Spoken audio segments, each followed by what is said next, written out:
তিনবার তোপধ্বনির মধ্যে দিয়ে পিতৃপক্ষেই শুরু হলো দুর্গার আরাধনা। ঢাকে কাঠি পড়ার আগেই শুরু হলো 1000 বছরেরও বেশি প্রাচীন বিষ্ণুপুর রাজবাড়ির কুলদেবী মা মৃন্ময়ীর আরাধনা।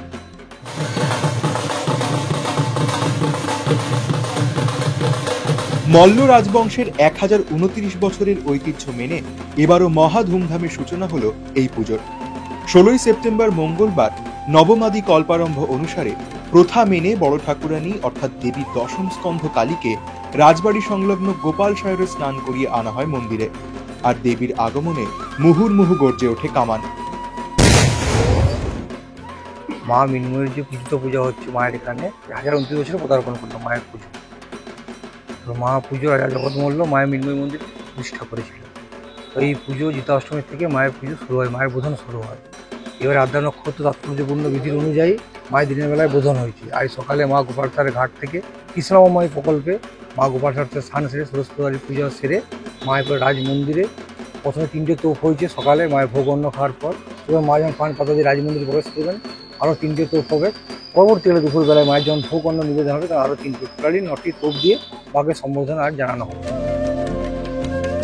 কথিত আছে 997 খ্রিস্টাব্দে 19তম মল্লরাজ জগৎ মল্ল প্রাচীন মল্ল রাজধানী প্রদ্যুম্নপুর থেকে বিষ্ণুপুরে এসে দেবী মৃন্ময়ীর মন্দির প্রতিষ্ঠা করেন।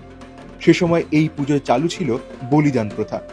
পরবর্তীকালে রাজা হাম্বির মল্ল বৈষ্ণব ধর্মে দীক্ষিত হলে পুজোর আচারবিধিতে আসে বদল। বলিদান প্রথা বন্ধ হয়ে শুরু হয় তোপধ্বনি প্রথা। সম্পূর্ণ ইউনিক পুজো, বলিনারায়ণীর পুজো অনুযায়ী আমাদের পুজো হয়।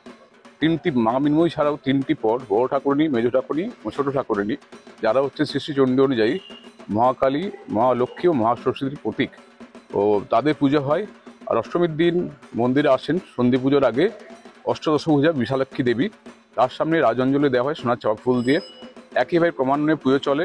অষ্টমী নবমীর মধ্যরাত্রে খচ্চর বাহিনীর পুজো হয়, যিনি হচ্ছেন মহামারীর দেবী, যাতে দেশ ও রাজ্যকে কলেরা বা তখনকার মধ্যে যেগুলো ছিল আর কি মহামারী, তার হাত থেকে রক্ষা পাওয়া যায়। একইভাবে ক্রমান্বয়ে পুজো শেষ হয়ে পর বিজয়ার দিন আরও কিছু রিচুয়ালস আছে, রামচন্দ্রের পুজো, অপরাজিতা বন্ধন এবং নীলকণ্ঠ পাখি উড়িয়ে পুজোর পরিসমাপ্তি ঘোষণা করা হয়। পঞ্চমীর দিন থেকেই মোটামুটি আমাদের চাপ চলে আসে।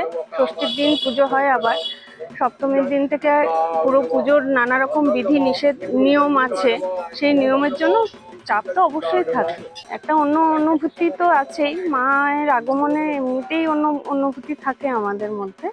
আর কামান দাগা যেহেতু হয় সেহেতু একটু অন্যরকম অনুভূতি তো আসবেই। মায়ের আগমন সাড়ম্বরে হয়, এটাই আমাদের কাছে খুব আনন্দের বিষয় আর কি। হ্যাঁ, অবশ্যই বিষ্ণুপুরবাসীর আবেগ এই পুজো জুড়ে বেশ ভালো, প্রচুর ভিড় হয় পুজোর সময়। এইসব বিভিন্ন রীতিনীতি আচার অনুষ্ঠানের মধ্যে দিয়ে 1029 বছরের সেই প্রাচীন পুজো আজও অব্যাহত মল্লগড় বিষ্ণুপুরে।